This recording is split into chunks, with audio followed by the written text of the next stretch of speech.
presidente do parlamento iraniano esteve aqui no Brasil na semana passada.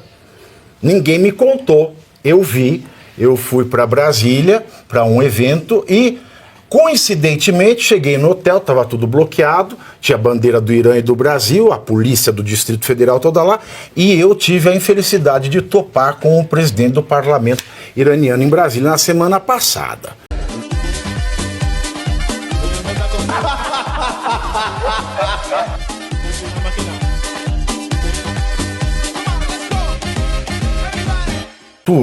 Tá 5,54. O dólar tá igual a ontem. Isso. De ontem para hoje nós tivemos aquele trelelê, o ataque de Israel genocida, vale lembrar, segundo o governo brasileiro, o ataque de Israel genocida ao Irã.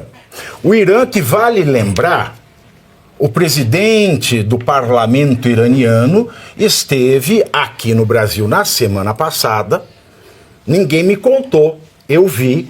Eu fui para Brasília para um evento e, coincidentemente, cheguei no hotel, estava tudo bloqueado, tinha a bandeira do Irã e do Brasil, a polícia do Distrito Federal toda lá, e eu tive a infelicidade de topar com o presidente do parlamento iraniano em Brasília na semana passada.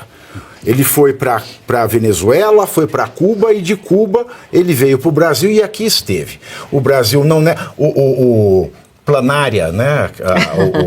O Geraldo Alckmin, ele foi até em comemorações oficiais do Irã, dois navios iranianos, um inclusive condenado pela ONU, atracaram no porto do Rio de Janeiro em 2023 e membros do Ministério das Relações Exteriores do Lula entraram neste navio iraniano, não sabe-se para quê, deram uma desculpa muito da esfarrapada, que eu não engoli até hoje, se eu não engulo eu cuspo, você sabe, e agora nós vemos o ataque de Israel ao Irã.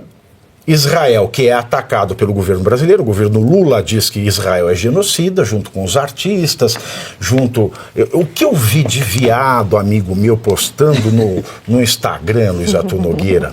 Não, eu falo isso porque é lugar de fala, porque eles postam assim, Israel genocida, né?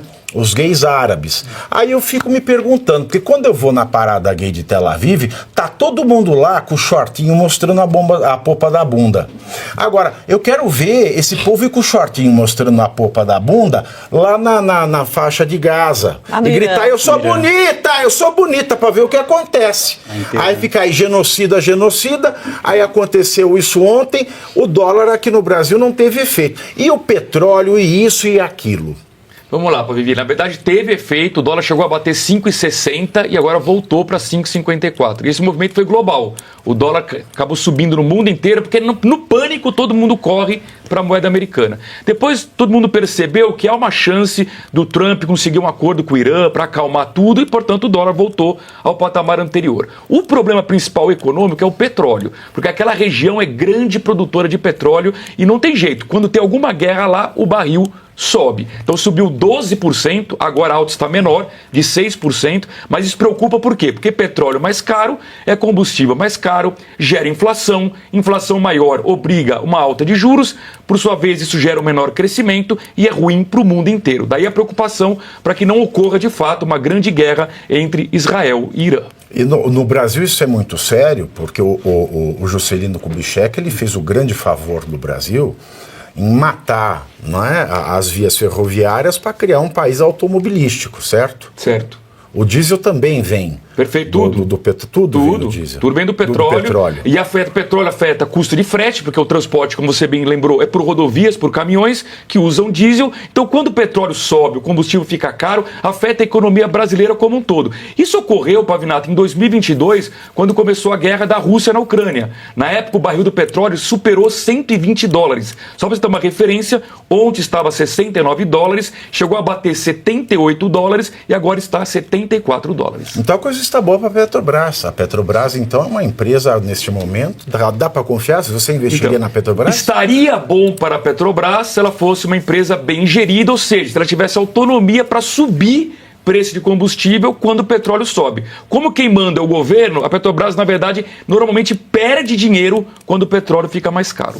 Nossa, que interessante, né? É um caso raro do mundo. Não, parece o Banco do Brasil, por exemplo.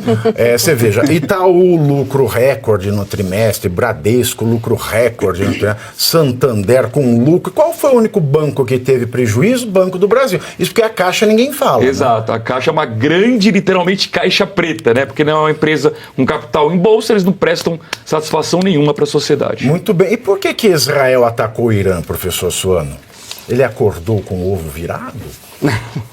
Não, Israel não perde tempo nem se dá o luxo de refletir sobre coisas que são superficiais. Israel sempre ele age proativamente.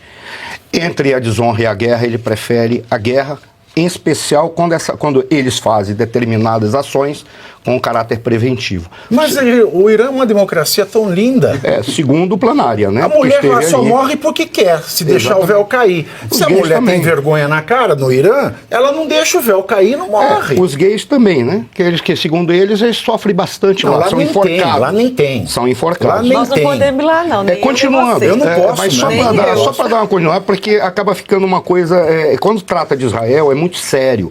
Porque as pessoas não respeitam Israel adequadamente, alegam um antisionismo. O Brasil é amigo de Israel e sempre será. O povo brasileiro apesar deste governo não ser. E este PIN aqui significa devolvam os reféns. A guerra de Israel começou contra o Hamas, que é um grupo terrorista. Não tem nada contra os povos árabes. Não é um grupo de direitos humanos? Pode ser. Depende depende do nível de mediocridade daquele que está analisando. Porque assim, aqueles indivíduos que querem dizer... A Janja, por exemplo. E apenas para tentar refletir um pouco mais, quando se trata de Irã, Irã não é árabe, Irã é persa. Persa é ariano. Então, ali a questão toda que o Irã tenta de alguma forma... Persa não é tapete? Existem tapetes persas. Persa é uma etnia. A questão racial, eles são arianos. Por isso que os iranianos não são árabes. O que junta os iranianos aos povos árabes é a religião muçulmana especificamente, e em função de certos radicalismos e grupos radicais, uma oposição e um ódio em relação a Israel.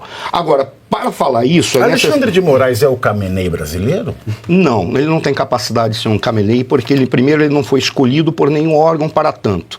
E o Khamenei, existe uma estrutura política, não vai dar tempo para falar aqui, que é uma estrutura política então muito... Só uma piada, muito a sério. Mas é claro, porque no caso, a questão por mais que seja piada, tem determinadas circunstâncias que realmente são conflituosas. Porque Elis Regina já cantava, alô, Marciano, tem sempre um ayatolá para tomar. Eu já fui ameaçado de morte no Rio Grande do Sul por grupos palestinos, radicais, defensores do Hezbollah.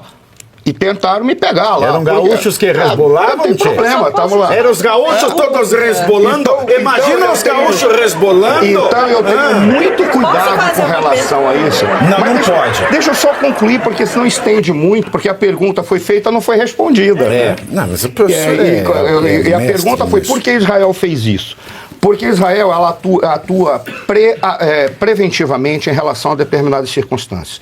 Israel não fez esse ataque de uma maneira tola. Esse ataque estava previsto e anunciado desde que ficasse muito claro que o Irã não assumiria, não concluiria e não respeitaria o acordo nuclear que tinha com o Ocidente. O Irã é signatário, tal qual o governo brasileiro é signatário do TPN, mas não permitiu determinadas fiscalizações e não respeitou aquilo que o Tratado de Proliferação Não Nuclear estava fazendo e a Agência de Energia Nuclear também estava fiscalizando. Qual é o grande problema que é preventivamente para impedir a escalada nuclear do Irã? O que é a escalada e ampliação nuclear do Irã? É simples. Existe um projeto nuclear do Irã que é um projeto para construção de usinas nucleares, mas isso é um mascaramento. Por qual razão? Porque para você ter uma usina nuclear, o que ela faz? Ela gera energia elétrica. Você precisa ter urânio enriquecido a casa de 3%. O que é urânio enriquecido? Existe um elemento do urânio que ele é físsil e você não precisa ter 100% do urânio ali com essa configuração. Então eles enriquecem até 3%, que é o suficiente para esquentar e gerar o vapor, porque coloca uma pastilha de urânio enriquecido e gera o vapor que roda as turbinas e gera energia elétrica. Qual é a grande questão? Para ter um armamento nuclear, você precisa estar enriquecido a pelo menos 98%. E as pessoas dizem, meu Deus, então faltava muito. Por quê? Por que eles estão assustados? Porque existe uma escalada em que se você consegue enriquecer até 20%, para chegar aos 98% é um passo. O problema é chegar de 3 até 20.